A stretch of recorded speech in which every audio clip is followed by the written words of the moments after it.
विश्व हिंदू परिषद और बजरंग दल के संयुक्त तत्वावधान में पाली में त्रिशूल दीक्षा कार्यक्रम का आयोजन किया गया। इस समारोह में जिले भर से बड़ी संख्या में लोग शामिल हुए और हिंदू धर्म की रक्षा के प्रति अपने संकल्प को दोहराया।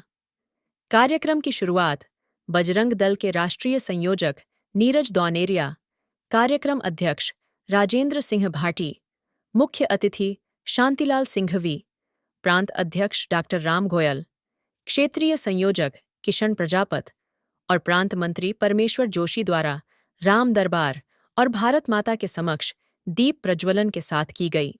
महंत परशुराम गिरिजी महाराज ने अपने उद्घाटन भाषण में समाज में समरसता और एकता की अपील की। उन्होंने कहा कि सभी हिंदुओं को एकजुट होकर समाज में भेदभाव को समाप्त करना चाहिए।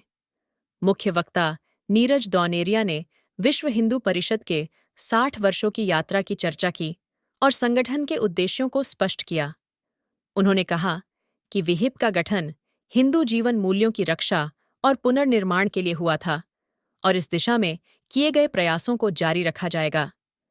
उन्होंने अयोध्या में राम मंदिर निर्माण की प्रक्रिया को लेकर संतोष व्यक्त किया। इस देश के अंदर एक महान नेता थे जिनका नाम था डॉक्टर भीमराव अंबेडकर। डॉक्टर भीमराव अंबेडकर ने इसका खुलकर विरोध किया और कड़क कर विरोध किया। उन्होंने कहा कि भारत का विभाजन धर्म के आधार पर हुआ था। जब धर्म के आधार पर विभाजन हुआ तो प्रत्येक मुसलमान को भारत से बाहर पाकिस्तान भेजना चाहिए, क्योंकि यह माना उन्होंने था।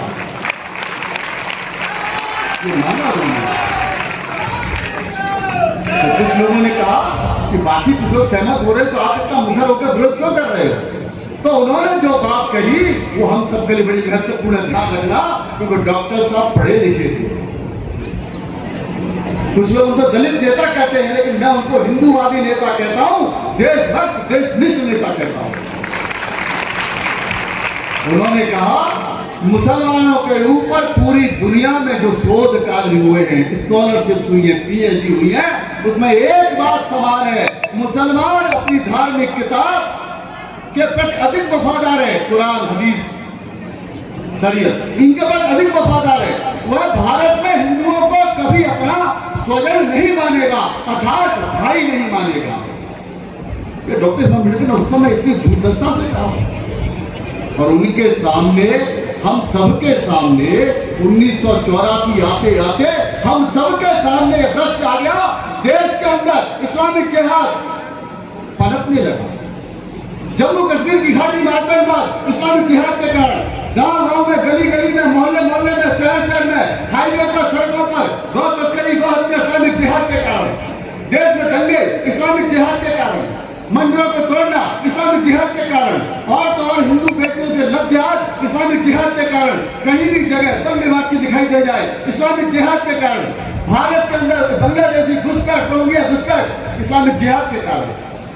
इससे भी अधिक उन्होंने खुरापात मन में पाल ली, नापाक इरादे पाल लिए कि 2047 में भारत को इस्लामिक स्टेट बनाएंगे इस्लामिक जिहाद के कारण। हिंदू जीवन मूल्यों की रक्षा करेंगे और हिंदू जीवन मूल्यों की पुनः प्रतिष्ठा करेंगे। हमारे हिंदू जीवन मूल्य उनकी रक्षा करेंगे। हम हिंदू हैं, हम नहीं करेंगे तो कौन करेगा? और उन जीवन मूल्यों की जिनका क्षरण हो गया उनकी पुनर्स्थापना करेंगे। ये संकल्प लेकर के काम प्रारंभ किया। आखिर हमारे जीवन मूल्य में क्या आता है? गाय है, गीता है, गंगा है, हमारी माता बहनें, मठ मंदिर, संत साधु, हमारी पूजा पद्धति, उपासना, हमारे धर्म ग्रंथ, ये आते हैं, इनकी रक्षा करेंगे। अगर इनका कहीं क्षरण हुआ है तो उन सबकी पुनर्स्थापना करेंगे।